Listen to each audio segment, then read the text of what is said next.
আরে আমরা বঙ্গবন্ধুর খুনিরে আনতে পারি না, আর টাকা পাচার করে এই টাকা ফেরত আনবো কিভাবে? মাননীয় স্পিকার, আপনি দেখেন টাকা পাচার এই সরকারের বড় একটা সমস্যা। টাকা পাচার ঠেকানো যাচ্ছে না। আপনি দুর্নীতি করলে তো অর্থনীতিতে নিয়ে আসা যায়, টাকা পাচার হয়ে গেলে যে দেশে যায় এই দেশের অর্থনীতির বাজেট হয়ে যায়।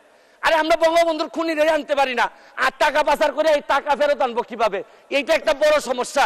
টাকা পাচার করে আমাদের বাজেট সংকুচিত হয়ে যাচ্ছে। মাননীয় স্পিকার, আরেকটা জিনিস, এই সরকারে রাসেল ভাইপার সাপ চলে আসছে। মাননীয় স্পিকার, এই সাপ আসার কারণে সরকারে যখন সাপ আসে প্রকৃতিতে বেজি থাকে, এই বেজি করে কি সাপরে নিয়ন্ত্রণ করে। কিন্তু এই সরকারে দেখা যাচ্ছে বিভিন্ন জায়গায় রাসেল ভাইপার আছে, কিন্তু বেজি ওই পরিমাণ নাই যে এই সাপরে ধরবে। মাননীয় স্পিকার, আপনি দেখেন এই আমাদের প্রতিষ্ঠানগুলা কত দুর্বল হয়ে গেছে। আমাদের প্রতিষ্ঠান, একজন ভদ্রলোকরে দুদক ধরতে পারে নাই, একজন ভদ্রলোকরে এনবিআর ধরতে পারে নাই, বাংলাদেশ ফাইন্যান্সিয়াল ইন্টেলিজেন্স ইউনিট ধরতে পারে নাই। আর এনবিআর এর মতিউর রহমানকে ধরলে একটা ছাগল ছাড়াই এই লোককে তো আপনি আনতেই পারতেন না। ছাগলের কাণ্ড হওয়ার কারণে আর ফেসবুক বাইরে 1 মিনিট বক্তব্য আপনার বরাবর অ্যাপ্লিকেশন আছে।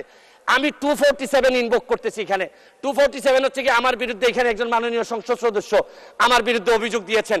আমার আত্মপক্ষ সমর্থনের সুযোগ দেওয়ার জন্য, আমি সময় দেওয়ার জন্য আপনার কাছে দাবি জানাচ্ছি।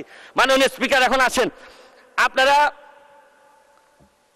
বেনজির কাণ্ড, মাননীয় সাবেক আইজিপি উনি এত বড় হয়ে গেলেন, মন্ত্রণালয় জানলো না, মাননীয় স্বাস্থ্যমন্ত্রী জানলেন না। এই বাচ্চাটা এত বড় হয়ে গেল, আর কিছুদিন সুযোগ পাইলে পুরা গোপালগঞ্জ কিনে ফেলতেন এই বেনজির সাহেব।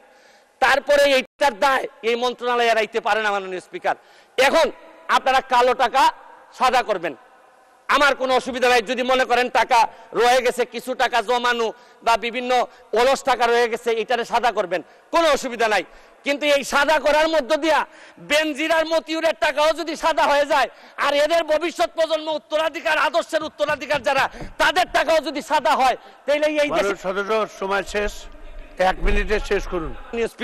মাননীয় স্পিকার, এরপর আমি বলতে চাই, মাননীয়, আমি সিলেটের মানুষ। আমার সিলেটে আমি যখন বক্তব্য রাখতেছি লক্ষ লক্ষ মানুষ পানিবন্দী।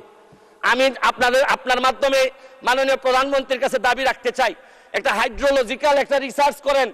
আমাদের এই পানি আগে কখনো বন্যা হইতো না, এইরকম 22-এর বন্যা, 24-এ বন্যা, আমরা একেবারে দেবে গেছি পানির নিচে। মাননীয় স্পিকার, এইটা জানা দরকার যে আমাদের এই ভারত থেকে আসা পানি কোথায় কোথায় বাধা পড়ে, এইটা দেখতে হবে। মাননীয় স্পিকার, অনেকে সন্দেহ করে মিঠামইনের রাস্তাও আমাদের এই দুর্ভোগের কারণ।